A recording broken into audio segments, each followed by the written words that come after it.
Hi all, ബിഗിനേഴ്സിന് വരെ ഈസിയായി ഉണ്ടാക്കാൻ പറ്റുന്ന ക്രിസ്മസ് സ്പെഷ്യൽ പ്ലം കേക്ക് റെസിപ്പിയാണ് ഇന്ന് കാണാൻ പോകുന്നത്.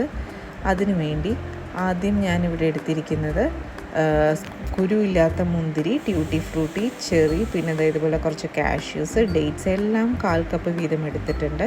ഇനി 1 കപ്പ് പഞ്ചസാര ഇതേപോലൊരു കടായിലിട്ടിട്ട് നന്നായിട്ട് നമുക്ക് കാരമലൈസ് ചെയ്തെടുക്കണം. ഈ കാരമലൈസിങ് പ്രോസസ്സ് ഞാനിവിടെ ഡീറ്റെയിൽ ആയിട്ട് തന്നെ കാണിക്കുന്നുണ്ട്. അപ്പോൾ നിങ്ങൾക്ക് അതേപോലെ ഫോളോ ചെയ്ത് നിങ്ങൾക്ക് കാരമൽ ചെയ്തെടുക്കാം. പിന്നെ കാരമൽ ചെയ്തെടുക്കുന്ന സമയത്ത് ശ്രദ്ധിക്കേണ്ടത് വല്ലാതെ കരിഞ്ഞു പോയി കഴിഞ്ഞാൽ കേക്കിന് ഒരു കയ്പ്പ് ടേസ്റ്റ് വരും കേട്ടോ. അപ്പോൾ ഈ വീഡിയോയിൽ കാണിക്കുന്ന അതേ ഒരു കൺസിസ്റ്റൻസിയിൽ വേണം നിങ്ങൾ ലാസ്റ്റ് കാരമലൈസ് ചെയ്ത് എടുക്കാനായിട്ട്. ഇനി നമ്മൾ കടായിൽ പഞ്ചസാര ആഡ് ചെയ്യുന്ന സമയത്ത് അതിൽ ഒരു തുള്ളി പോലും വെള്ളം പാടില്ല കേട്ടോ. അപ്പോൾ ഏകദേശം ഇതേപോലെ കളർ വന്ന സമയത്ത് സൈഡിൽ നിന്നൊക്കെ ബബിൾസ് വരുന്നുണ്ട്. ഇനി ഈ സമയത്ത് നമുക്ക് കുറച്ചായിട്ട് ചൂടുള്ള വെള്ളം ഒഴിച്ചു കൊടുക്കാം. ഇതൊന്നും ഒരു ഡിസ്റ്റൻസിൽ നിന്നിട്ട് വേണം ഒഴിക്കാനായിട്ട്, അല്ലെങ്കിൽ നമ്മുടെ മേത്തേക്കൊക്കെ പോവും. ഇങ്ങനെ ഒഴിച്ചതിന് ശേഷം ഒന്ന് മിക്സാക്കി എടുക്കുമ്പോഴേക്കും ആ കട്ടയായി നിൽക്കുന്ന ഷുഗർ ഫുൾ മെൽട്ടായിക്കോളും. അപ്പോൾ ഒന്ന് ഇങ്ങനെ മിക്സ് ചെയ്ത് കൊടുക്കാം. ഇനി ഞാനിവിടെ നമ്മൾ ആദ്യം കാണിച്ച ഡ്രൈ ഫ്രൂട്ട്സ് എല്ലാം ആഡ് ചെയ്യാണ്. അതിൽ കാഷ്യൂസ് ഒഴിച്ച് ബാക്കി എല്ലാ ഡ്രൈ ഫ്രൂട്ട്സും ഞാൻ ഇതിലേക്ക് ആഡ് ചെയ്ത് കൊടുക്കുകയാണ്. എന്നിട്ട് നമുക്ക് ഈ ഒരു ഷുഗർ സിറപ്പിൽ ഇരുന്നിട്ട് അത് നന്നായിട്ട് ബോയിലായി വരണം.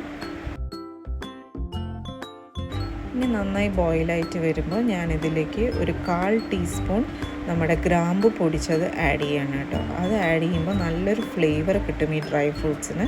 അതും കൂടെ ആഡ് ചെയ്തിട്ട് ഈ ഷുഗർ സിറപ്പ് ഒന്ന് വറ്റുന്നത് വരെ നമുക്കൊന്ന് ബോയിൽ ചെയ്തെടുക്കാം. ഇനി ഈ ഒരു കൺസിസ്റ്റൻസിയിലാവുമ്പോൾ ഞാൻ സ്റ്റൗ ഓഫ് ചെയ്യാണ്. വല്ലാതെ വെച്ചാൽ ഈ സിറപ്പ് ഹാർഡായി പോവും. ഇനി നമുക്ക് ഡ്രൈ ഇൻഗ്രീഡിയൻസ് മിക്സ് ചെയ്യാം. അതിനുവേണ്ടി ഞാനിവിടെ എടുത്തിരിക്കുന്നത് 2 കപ്പ് മൈദയാണ്.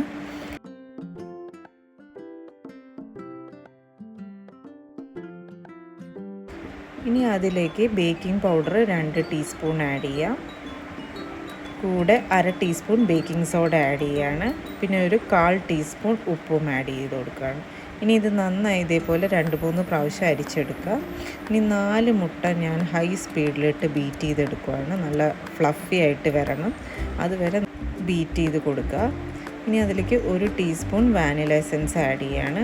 എന്നിട്ട് നന്നായി ഹൈ സ്പീഡിലിട്ടിട്ട് തന്നെ ഒരു 10 to 20 സെക്കൻഡ്സ് ഒന്ന് ബീറ്റ് ചെയ്തെടുക്കാം. ഇനി ഞാനിവിടെ എടുത്തിരിക്കുന്ന 1 കപ്പ് പൊടിച്ച പഞ്ചസാരയാണ്. അതും ഇതിലേക്ക് ആഡ് ചെയ്ത് കൊടുക്കുക. എന്നിട്ട് നന്നായിട്ടൊന്ന് ബീറ്റ് ചെയ്ത് മിക്സ് ചെയ്ത് കൊടുക്കുക. ഇനി ഞാനിവിടെ എടുത്തിരിക്കുന്നത് 1 കപ്പ് ഒലീവ് ഓയിലാണ്. ഈ ഒലീവ് ഓയിലിന് പകരം നിങ്ങൾക്ക് സൺഫ്ലവർ ഓയിലോ ഏതെങ്കിലും ഫ്ലേവർലെസ് ആയിട്ടുള്ള ഓയിൽ യൂസ് ചെയ്യാം.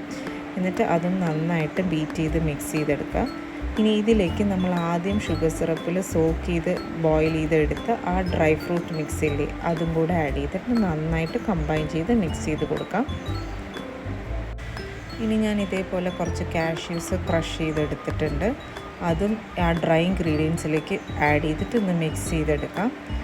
എന്നിട്ട് അതിന് ശേഷം ആ ഡ്രൈ ഇൻഗ്രീഡിയൻസ് ഗ്രാജുവലി നമ്മുടെ വെറ്റ് ഇൻഗ്രീഡിയൻസിലേക്ക് ഇട്ട് കൊടുത്തിട്ട് ഫോൾഡ് ചെയ്ത് മിക്സ് ചെയ്ത് കൊടുക്കാം. ഓവർ മിക്സ് ആയി പോവാതെ ശ്രദ്ധിക്കുക.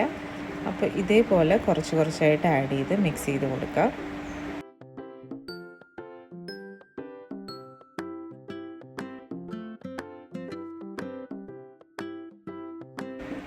അങ്ങനെ എല്ലാം ഞാൻ ഫോൾഡ് ചെയ്ത് മിക്സ് ചെയ്ത് വെച്ചിട്ടുണ്ട്. ഇനി ഇതിലേക്ക് 2 ടീസ്പൂൺ ഗ്രാമ്പൂവിൻ്റെ പൊടി ആഡ് ചെയ്ത് കൊടുക്കുകയാണ്.